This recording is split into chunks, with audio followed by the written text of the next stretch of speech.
So congratulations to you all. We had no idea until we arrived, and we had a taxi parked half a kilometer away from the hotel, and we had to carry our luggage because they weren't allowed to drive outside the hotel. So congratulations to you all. Second reason, congratulations, is to all the Real Madrid fans. I know I'm a Liverpool fan. So I'm not having a pretty good day. But put your hands up if you are Real Madrid fans. Over there. Here's some gifts from me to you.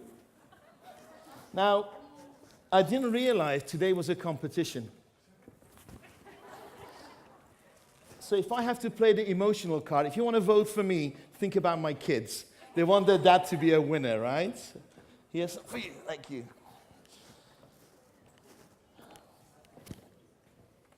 I was asked to speak today, and I was honored, and thank you for your invitation.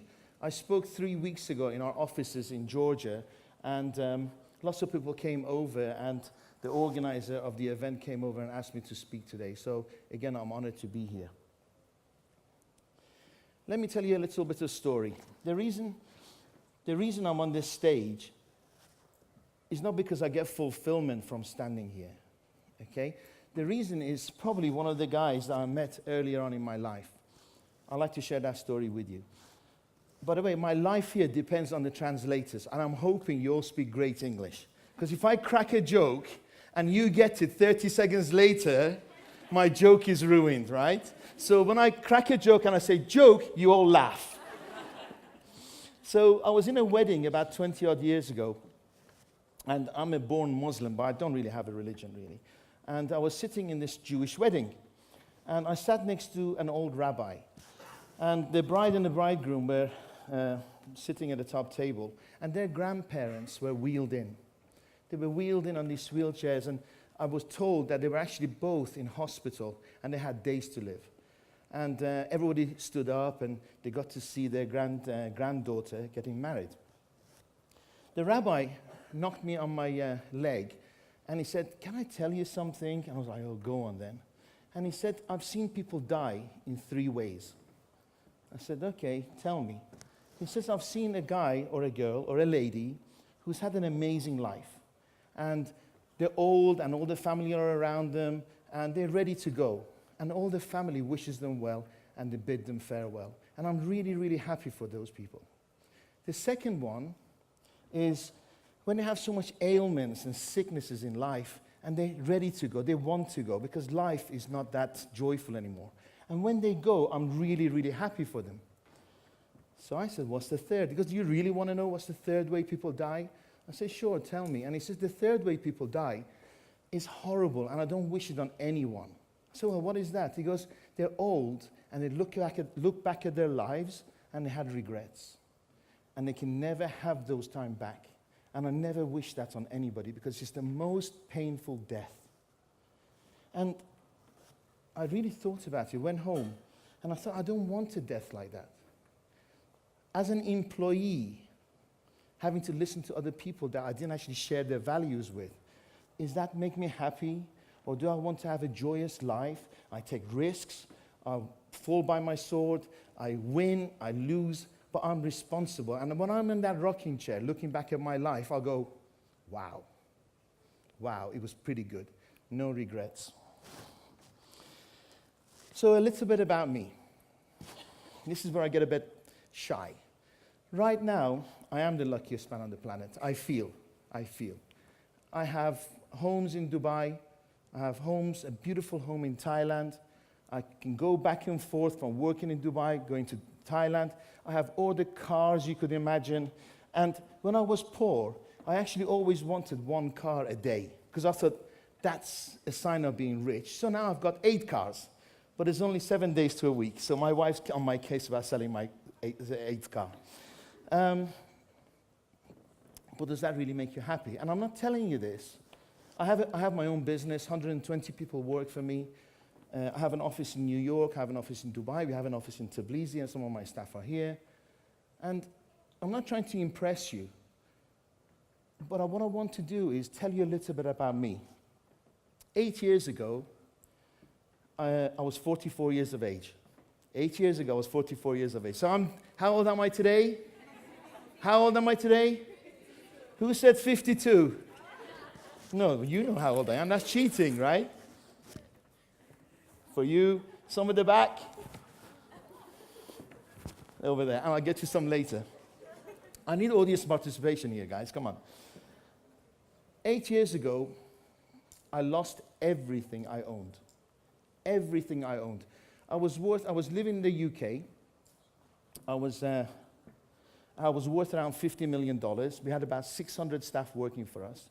And in 1 year, I had a heart attack. I got attacked in my house. I almost went bankrupt. I lost everything in 1 year. And I can't tell you how it actually shapes your life and shapes your destiny. Because when things are going good, you feel invincible. But when things go bad, it wakes you up. It makes you a gladiator. So I decided to quit UK and go to Dubai and start fresh.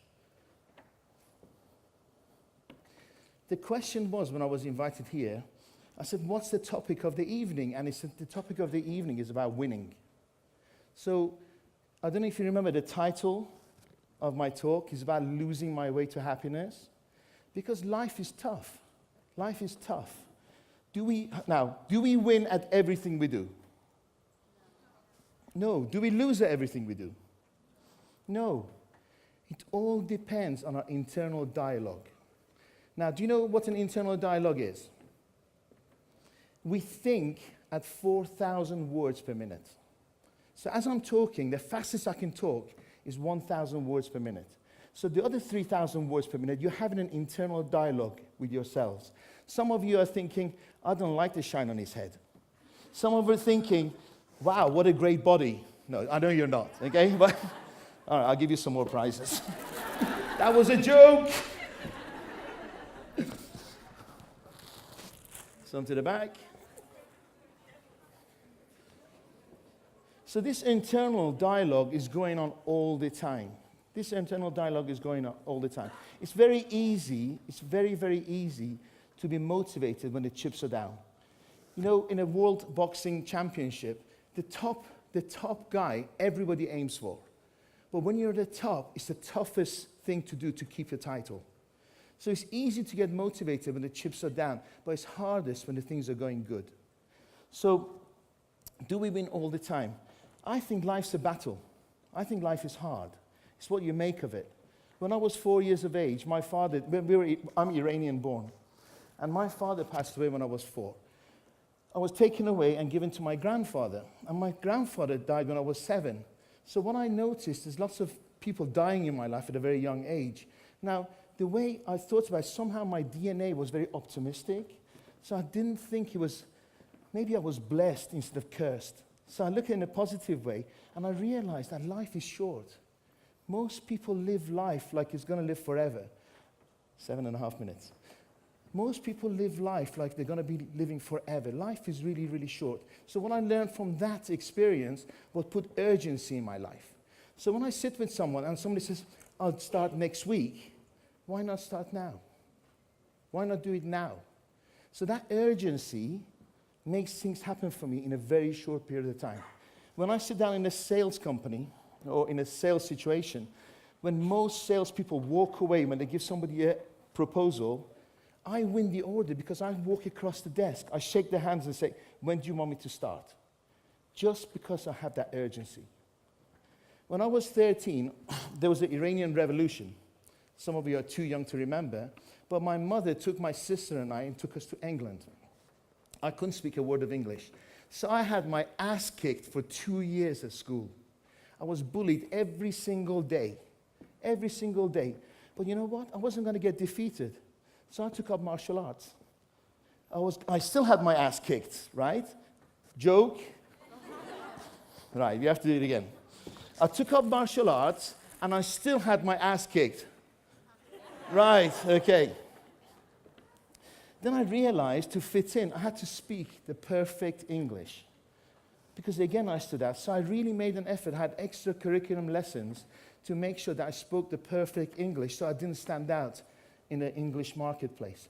So the way what we think dictates how we live life. What I say is when you think something, you say it. When you say it, you believe it. When you believe it, you get into a habit of doing it. And when you're doing it, that's your character. And if you're doing what you do, that's your destiny. So be very, very aware of your internal dialogue. Be very aware how you talk to yourself. That's what life taught me. Because some things, some battles seem like really, really tough, but it's how you translate it in your mind. It shapes your destiny. Life is about learning and growing. Here's something interesting.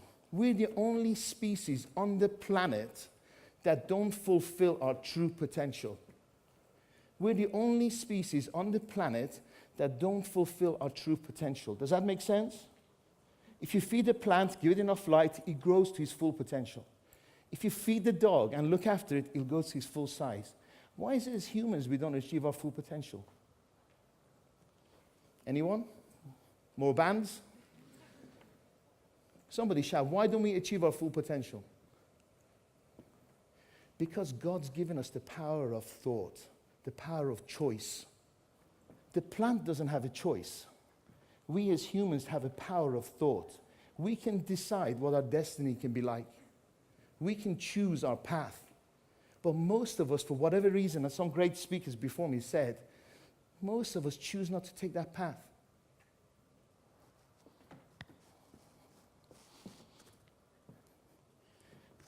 Nothing more satisfying than taking action. It's not about being motivated. Being motivated is 85% of what it takes to be successful. But if you don't go out and take action, you're not going to have a happy life. Sometimes, when I had nothing, when I didn't have money to eat at middle age, I went to Dubai. Nobody knew me. I didn't have a record. I didn't have anybody I'd worked with before. I set myself daily goals. Every single day, I set myself daily goals because sometimes your 10-year goal or 5-year goal is too far ahead. So to align my future, every single day, I set daily goals. I went and knocked on doors. I got rejected 100 times a day. I'm dyslexic. But you know what I was doing? I was so desperate to eat, I was writing letters for people, sales letters. But my motivation was to eat. My motivation was to have a drink or pay the rent or pay the rental on my car. But it's easy to get motivated when you have nothing. 3 weeks ago, I stood up in front of 35 people and I charged $20,000 a day and I'm fully booked. I offered in that talk in front of 35, 40 people an hour of my time for free here in Tbilisi. After my talk, everybody got up, shook my hand. I had 2 hours to speak, so they got more of me. And guess what? How many people do you think contacted me offering them 1 hour of my time for free? How many?